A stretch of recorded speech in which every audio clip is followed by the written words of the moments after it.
Good morning everyone. स्वागत है आप सभी का YouTube channel the exam tutorial पर। जिन लोग चैनल को अभी तक सब्सक्राइब नहीं किया है जरूर कर लेंगे, बेल आइकन को प्रेस कर लेंगे, जिससे हमारे वीडियो का आने वाला नोटिफिकेशन आपको सबसे पहले मिलेंगे। दोस्तों, Uttar Pradesh PCS pre exam 2023 के लिए हम इस वीडियो में कंप्लीट सामान्य हिंदी करेंगे और यह 2012 से 2022 तक जितने क्वेश्चन पूछे गए हैं उसे हम कवर करेंगे। सामान्य पीसीएस प्री एग्जाम का सेकंड पेपर जो क्वालिफाइंग नेचर का है, इसमें सामान्य हिंदी का योगदान 20 से 22 क्वेश्चन तक है, जो बहुत महत्वपूर्ण भूमिका रखती है। अब हम शुरू करेंगे 2012 का क्वेश्चन है।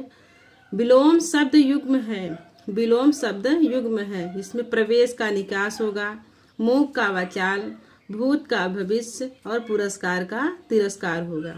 अगला है, आए थे हरिभजन को ओटन लगे कपास। आए थे हरिभजन को ओटन लगे कपास लोकोक्ति का सही अर्थ है तो वांछित कार्य को छोड़कर अन्य कार्य में लग जाना। मतलब जो काम हम करने आए थे उसको छोड़कर किसी और काम में लग जाना। कमल का पर्यायवाची है राजीव, कुवलय, अंबुज। जलद का पर्यायवाची है बादल, धन, जलधर और नीरद है। अगला है, स्वयंभू का अर्थ है, स्वयंभू का अर्थ है तो स्वतः उत्पन्न, स्वतः उत्पन्न। तल्लीन, तल्लीन शब्द का संधि विच्छेद है तत्धन लीन। क्या होगा? तत्धन लीन। हिंदी वर्णमाला में ऊष्म व्यंजन कितने होते हैं? 4 होते हैं। स है, मतलब तीनों स है और है। अंतस्थ व्यंजन भी 4 होते हैं, जिसमें य, र, ल, व। और लुंठित व्यंजन, र को लुंठित व्यंजन कहेंगे। पार्श्विक व्यंजन ल है और संयुक्त व्यंजन भी 4 है। क्ष, त्र, ज्ञ, स्र, क्ष, त्र, ज्ञ, स्र, संयुक्त व्यंजन 4 है। और उच्छिष्ट व्यंजन जो है ड और ढ, उच्छिष्ट व्यंजन को द्विगुण व्यंजन भी कहते हैं। जैसे पूछ ले द्विगुण व्यंजन क्या है तो ड और ढ आएगा तो उसे हम द्विगुण व्यंजन कहेंगे। कुल व्यंजनों की संख्या है 41 और हिंदी में मूलतः वर्णों की संख्या कितनी है? 52 है। सदैव, सदैव में संधि है तो सदैव में वृद्धि संधि है और इसका संधि विच्छेद है सदाधन एव। संधि विच्छेद है सदाधन एव। अकर्मक क्रिया, क्रिया कितने प्रकार की होती है? तो क्रिया के 2 भेद होते हैं। पहला अकर्मक क्रिया होता है, दूसरा सकर्मक क्रिया होता है। अकर्मक क्रिया वह है जो क्रिया होते हुए भी क्रिया का कर्म ना करे, जैसे शिशु सो रहा है। अकर्मक क्रिया में कर्ता और क्रिया तो होती है लेकिन कर्म नहीं होता है, जैसे शिशु सो रहा है। अब शिशु क्या है? शिशु कर्ता है और क्या कर रहा है? क्रिया कर रहा है। क्या क्रिया कर रहा है? सो रहा है, लेकिन इसमें कर्म नहीं है तो यह क्या हो जाएगा? हमारा अकर्मक क्रिया हो जाएगी। अगला है सकर्मक क्रिया, जिसमें कर्ता द्वारा किया गया कार्य किसी अन्य को प्रभावित करता है। कर्ता द्वारा किया गया कार्य किसी अन्य को प्रभावित करता है, जिसमें कर्ता, क्रिया, कर्म तीनों उपस्थित हों। जिसमें कर्ता, क्रिया, कर्म तीनों उपस्थित हो वह हमारा सकर्मक क्रिया हो जाएगा। जैसे राहुल ने केला खाया। राहुल ने केला खाया तो राहुल क्या है? राहुल कर्ता है। केला क्या है? कर्म है। खाया क्या है? क्रिया है। तो क्या क्रिया कर रहा है?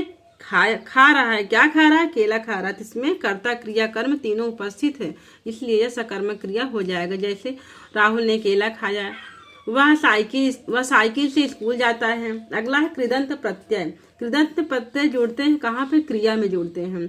इसके 2 भेद होते हैं, पहला कृत प्रत्यय है, दूसरा तद्धित प्रत्यय है। वे अविकारी शब्द जो 2 शब्दों, वाक्यों अथवा वाक्य खंडों को जोड़ते हैं उन्हें हम समुच्चय बोधक शब्द कहेंगे। अगला है, हिंदी के जिन वर्णों का उच्चारण करते समय केवल श्वास का प्रयोग किया जाए उन वर्णों को अघोष कहते हैं। उन वर्णों को अघोष कहते हैं। जैसे क, ख। वर्णमाला का पहला और दूसरा अक्षर जो है वह अघोष कहा जाएगा, जैसे क, ख। और सघोष क्या होगा? सघोष या घोष जिन ध्वनियों के उच्चारण में स्वर तंत्रियों का कंपन हो। जैसे वर्णमाला में तीसरा, चौथा, पांचवा जो शब्द वर्ण आता है, तीसरा, चौथा, पांचवा जो वर्ण आता है वह सघोष या घोष हो जाए। जैसे ग, घ, अंग, जे, झ, ञ। पहला दूसरा तो अघोष हो जाएगा और तीसरा, चौथा, पांचवा सघोष हो जाएगा। ठीक है। अगला है, जानने की इच्छा को रखने वाला को क्या कहेंगे? जानने की इच्छा रखने वाले जो हैं वह जिज्ञासु कहलाते हैं। अगला हमारा 2013 का क्वेश्चन, महान व्यक्तियों में भौतिक वस्तुओं के प्रति निर्लिप्तता पाई जाती है। अगला है खर शब्द का अर्थ है तो गधा है, तिनका है, एक राक्षस है, लेकिन बाढ़ नहीं होगा। कवि का स्त्रीलिंग शब्द है तो कवयित्री, क्या होगा? कवयित्री। आंखों में गड़ना मुहावरे का अर्थ है वस्तु को पाने की उत्कट लालसा रखना। अगला है उन्मूलन का विलोम है रोपण। समास अधमरा में समास से कर्मधारय समास, भला बुरा में द्वंद्व समास, ऊंच नीच में द्वंद्व समास, दिया बत्ती में द्वंद्व समास। अगला है वाक्जाल का संधि विच्छेद क्या होगा? वाक धन जाल। क्या होगा? वाक धन जाल। सरिता का पर्यायवाची है तटनी, निम्ना, तरंगिणी। और त्रिपथगा का पर्यायवाची है गंगा, सुरसरी, देव नदी, जाह्नवी, भागीरथी। अगला है रचना की दृष्टि से क्रिया के भेद हैं तो रचना की दृष्टि से क्रिया के दो भेद हैं, जैसा हम आगे बता चुके हैं, अकर्मक और सकर्मक क्रिया। अंतस्थ व्यंजन 4 है, य, र, ल, व। शुद्ध वर्तनी है तो अंत्याक्षरी। सदा बहुवचन में प्रयोग होता है तो प्राण। अगला सन 2014 के क्वेश्चन है, तत्सम शब्द है पण तत्सम में इसका पत्ता तद्भव होगा, हस्त का हाथ, अंधकार का अंधेरा तद्भव होगा। अलमारी एक पुर्तगाली भाषा का शब्द है। द्विज में कौन कौन आते हैं? ब्राह्मण है, पक्षी है, दांत। ब्राह्मण, पक्षी, दांत द्विज कहलाते हैं। द्विज का शाब्दिक अर्थ है 2 बार जन्म लेने वाला। तत्पुरुष समास है राजकुमार, यज्ञवेदी, ग्रामवासी। आजन्म में समास है तो अव्ययीभाव समास है। सिर से पानी गुजर जाना मुहावरे का अर्थ है तो सहनशीलता की सीमा टूट जाना। ग्रस्त का विलोम है मुक्त, सुप्त का विलोम जागृत, लुप्त का विलोम प्रकट, ग्राह्य का विलोम त्याज्य हो जाएगा। राम लक्ष्मण से पत्र लिखवाता है तो यह कौन सा क्रिया है? प्रेरणार्थक क्रिया। जब कोई कार्य किसी दूसरे के द्वारा करवाया जाता है तो वह प्रेरणार्थक क्रिया के अंतर्गत आएगा। जब इस टाइप का क्वेश्चन वाक्य एग्जाम में पूछे तो आप वहाँ पे प्रेरणार्थक क्रिया लगाना। अगला आयो शब्द बोली है ब्रज का। मूक का विलोम वाचाल, अल्पभाषी का विलोम बहुभाषी है, मृदभाषी का विलोम कटुवाची है। शुद्ध वाक्य है कृपया पत्रोत्तर शीघ्र दे। अगला है शुद्ध वर्तनी है अशुद्ध और शुद्ध। आधीन जो है असिद्ध होगा। आधीन का शुद्ध रूप अधीन है। व्यवहारिक का शुद्ध रूप व्यावहारिक है। मिष्ठान का शुद्ध रूप मिष्ठान है। अत्याधिक का शुद्ध रूप अत्यधिक है। किरण का पर्यायवाची होता है तो मरीचि है, रश्मि है, दीप्ति है। और पुष्कर का पर्यायवाची तलाग, सरोवर, तालाब। अगला है 2015 का क्वेश्चन, निश्चल का अर्थ है तो जो अपने स्थान से हिल ना सके, स्थिर तथा अचल। कलेजे पर सांप लौटना मुहावरा है ईर्ष्या से जल जाना। अगला यथा रुचि में समास है तो अव्ययी भाव समास है। स्थावर का विलोम है जंगम। शब्द विलोम है सचल का विलोम होगा अचल। चंचल का विलोम शांत होगा। चेतन का विलोम अचेतन। स्थावर का विलोम जंगम हो जाएगा। शुद्ध शब्द है तो कुमुदनी क्या है? शुद्ध शब्द है। गुण संधि है देवेंद्र बराबर देवधन इंद्र। देवेंद्र का संधि विच्छेद होगा देवधन इंद्र। हिमधन आलय, हिमालय का संधि विच्छेद हिमधन आलय है, यह दीर्घ संधि है। इत्यादि का संधि विच्छेद इति धन आदि है, यह यड़ संधि है। और तल्लीन का संधि विच्छेद तत् धन लीन, यह व्यंजन संधि है। अन्वय का संधि विच्छेद अनुधन अय होगा, यह यड़ संधि है। दोस्तों अब इसको हम इस क्वेश्चन करने से हमको पता चला है कि यह हिंदी में 2-3 टॉपिक है जिसको हम पढ़ लेंगे तो हमारा यह आराम से हो जाएगा। जैसे संधि को हम पढ़ लें, समास को पढ़ लें और वर्णमाला को देख लें तो आराम से हो जाएगा। और प्रीवियस ईयर क्वेश्चन देख लें जो यहाँ पे हम करा रहे हैं, बस इतने से आपका हो जाएगा। अगला है बहराइच, सुल्तानपुर, रायबरेली। बोली क्षेत्र है कहाँ की, तो अवधी की है। अवधी बोली जाती है बहराइच, सुल्तानपुर और रायबरेली में। करपट का तद्भव होगा कपड़ा। करपट का तद्भव कपड़ा होगा।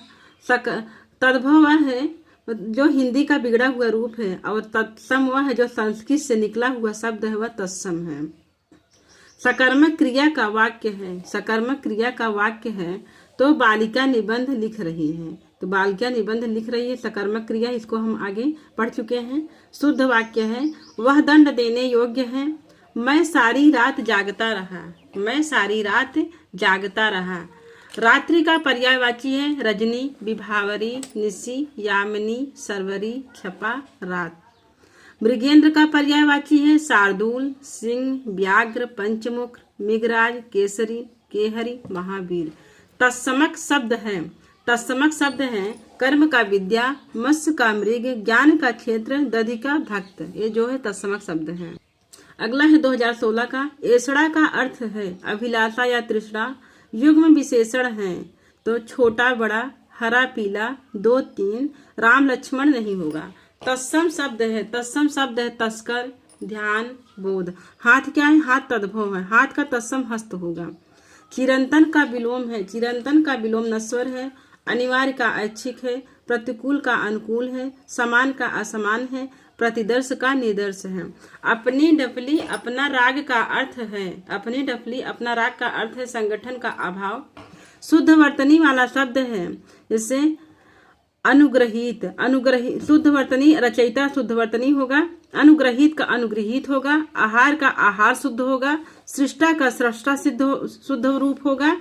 देवज्ञ का अर्थ है, देवज्ञ का अर्थ है तो ज्योतिषी। देवज्ञ का अर्थ है ज्योतिषी। और उच्छिष्ट का संधि विच्छेद है तो उत्धन शिष्ट। उत्धन शिष्ट। सप्तर्षि में समास है। सप्तर्षि में मतलब द्विगु समास। द्विगु समास जो होता है संख्यावाची होता है, इसमें पहले सप्तर्षि में 7 ऋषि, तो यह द्विगु हो जाएगा। अकर्मक क्रिया है तो श्याम सोता है, इसमें क्रिया कर्म का अभाव है। अकर्मक क्रिया में कर्म का अभाव होता है, कर्ता और क्रिया होता है, तो कर्ता श्याम है और सोना क्रिया है। अगला है आग का पर्यायवाची है अग्नि, अनल, पावक, कृषाणु। प्रेरणार्थक क्रिया है पिता उसे पढ़ाते हैं, वे अध्यापक से पढ़ाते हैं। अध्यापक से परिश्रम कराते हैं। अध्यापक से परिश्रम कराते हैं। तो ये सब क्या है, प्रेरणार्थक क्रिया हो जाएंगे। अंतस्थ व्यंजन है। अंतस्थ व्यंजन 4 है, य, र, ल, व। संयुक्त व्यंजन छ, त्र, ज्ञ, श्र। और द्विगु व्यंजन है ड और ढ। यही क्वेश्चन बार बार रिपीट हो रहे हैं। अगला है 2017 का प्रतिपदा। प्रतिपदा का अर्थ है पक्ष की पहली तिथि। प्रतिपदा का अर्थ है पक्ष की पहली तिथि। अवगुंठन का अर्थ है घूंघट। अवगुंठन का अर्थ है घूंघट। घूंघट का तत्सम है गुंठन। घूंघट का तत्सम गुंठन होगा। अंगूठा का तत्सम अंगुष्ठ होगा। जैसा करोगे वैसा भरोगे, यह कैसा सर्वनाम है, संबंध वाचक सर्वनाम है। सही पर्यायवाची युग्म है पुरंदर, पुरंदर, अमरपति, सरोवर, पुष्कर होगा। फड़ी का उरग होगा। अम्बुद का अर्थ है, अम्बुद का अर्थ बादल है। जलधि का अर्थ सागर होगा। जलधि का अर्थ सागर होगा। गूलर का फूल होना। गूलर का फूल होना का अर्थ है दुर्लभ होना। दुर्लभ का फूल होना, दुर्लभ होना। जैसे अम्बुज, नीरज, तोयज, जलज, ये सब क्या है, यह कमल का पर्यायवाची। जहाँ पे ज आ जाएगा अम्बुज, अम्बुज, नीरज, तोयज, वनज, कुवलय, ये सब क्या है, ये कमल का पर्यायवाची। जहाँ अम्बुद, नीरद, तोयद, अम्बुद, नीरद, तोयद, जलद, जहाँ लास्ट में द आएगा वह बादल का पर्यायवाची हो जाएगा। और जलधि, जलधि, वारिधि, नीरधि, तोयधि, जहाँ पे धी आएगा बार बार तो यह सागर का पर्यायवाची हो जाएगा। यहाँ एक ट्रिक है पकड़ने की कि अगर क्वेश्चन में आते हैं तो ऐसे हम कर सकते हैं। अगला है गूलर का फूल होना। गूलर का फूल होना का अर्थ दुर्लभ होना। भभूत का तत्सम है विभूति। भभूत का तत्सम विभूति है। सदैव में वृद्धि संधि है और सदैव का संधि विच्छेद है। सदा धन एव, सदा धन एव। देखिए यही क्वेश्चन दूसरी बार रिपीट हो रहा है, इसके पहले आगे क्वेश्चन आ चुका है। चौराहा में समास है। चौराहा में समास है तो चार राह, चौराहे में समास है, द्विगु समास है, इसमें भी संख्या का भाव व्यक्त हो रहा है। अनुरूप का विलोम है प्रतिरूप, अनुरूप का विलोम प्रतिरूप है। भोजपुरी क्षेत्र है, देवरिया, मिर्जापुर, बलिया, ये सब भोजपुरी क्षेत्र है, इलाहाबाद नहीं है। फैजाबाद में बोली जाने वाली बोली है, तो फैजाबाद में अवधी बोली जाती है। उत्तर प्रदेश की बोली कौन कौन सी है? ब्रज है, अवधी है, भोजपुरी, ये सब यूपी में बोली जाती हैं। तत्सम और तद्भव और तत्सम शब्द है, पिटारा का पिटक होगा, पिटारा का तत्सम पिटक। वर्तनी की दृष्टि से शुद्ध शब्द है, अंतर्धान है, अनुगृहीत है, अधीन है। आध्यात्म जो है नहीं है, अध्यात्म का शुद्ध रूप है अध्यात्म, आध्यात्म का शुद्ध रूप अध्यात्म होगा। कन्नौजी बोली बोली जाती है, कन्नौजी बोली जो है हरदोई जनपद में बोली जाती है। अगला हमारा 2018 का क्वेश्चन है, इसमें देखेंगे जो स्त्री सूर्य भी न देख सके उसे हम असूर्य पश्चा कहेंगे। अज्ञ का अर्थ है जो कुछ भी नहीं जानता हो, अज्ञ का अर्थ जो कुछ भी नहीं जानता हो वह अज्ञ होगा, और विज्ञ में जो सब कुछ जानता हो वह विज्ञ होगा, जो सब कुछ जानता हो वह। प्रश्नवाचक चिन्ह का प्रयोग किया गया है, इसमें मोहन को बाजार क्यों जाना है, तो मोहन को बाजार क्यों जाना है, इसमें प्रश्नवाचक चिन्ह का प्रयोग किया गया है। शुद्ध, क्योंकि यहाँ पे क्यों है, क्यों जो है प्रश्नवाचक है। शुद्ध वर्तनी शब्द है, तो याज्ञवल्क क्या है, याज्ञवल्क है, निवृत्ति है, दधीचि है, घनिष्ठ है, ये सब शुद्ध वर्तनी है। खड़ी बोली हिंदी का अन्य नाम है कौरवी, खड़ी बोली हिंदी का अन्य नाम कौरवी है। जो क्रिया अभी हो रही है उसे हम क्या कहेंगे, तत्कालिक वर्तमान कहेंगे। चरण कमल में समास है, चरण कमल में समास से कर्मधारय। नयन का संधि विच्छेद है, ने धन अन, यह अयादि संधि है। वृषण का विलोम रुच्छ होगा। द्विज है, देखिए ये भी क्वेश्चन रिपीट हुआ, द्विज चंद्रमा और ब्राह्मण, चंद्रमा और ब्राह्मण को, और दांत, ये सब द्विज हैं। अकर्मक क्रिया है, श्याम हंसता है। तद्भव तत्सम शब्द है, 14 का तत्सम चतुर्दश होगा। आग का अग्नि होगा, फूल का पुष्प होगा। पगड़ी रख घी चख, पगड़ी रख घी चख लोकोक्ति का अर्थ है मान सम्मान से ही जीवन का आनंद है, मान सम्मान से ही जीवन का आनंद है। व्योम का पर्यायवाची है, व्योम का पर्यायवाची है अंतरिक्ष, अंबर, नभ, गगन आदि। पीयूष, पीयूष सोम सुधा, पीयूष का पर्यायवाची है सोम सुधा। दोस्तों इसके आगे हम अगले वीडियो में लेके आएंगे 2019 से 2022 तक का क्वेश्चन। थैंक यू दोस्तों, वीडियो पसंद आए तो लाइक एंड सब्सक्राइब करें और कमेंट करके बताएं कि यह आपको वीडियो कैसा लगा। दोस्तों अगर 2012 से 22 तक के क्वेश्चन आप कर लेते हैं तो आपको आपकी 70% तैयारी हो गई यहीं से ही। प्रीवियस ईयर क्वेश्चन अगर 2012 से 22 तक के देख लेंगे तो आपका 70% तैयारी यहीं से हो गई, और कुछ चैप्टर 2-3 चैप्टर जो हैं और जो आप अलग से बुक में क्लियर कर लें, क्योंकि अब समय नहीं है। 2-3 चैप्टर से समास हो गया, संधि हो गया, वर्णमाला हो गया, और क्रिया का तो यहीं पे क्लियर हो गया, बार बार क्वेश्चन आया है। आप इतना देख लेंगे तो आपको हिंदी में प्रॉब्लम नहीं होगी। थैंक यू दोस्तों, लाइक एंड सब्सक्राइब करें।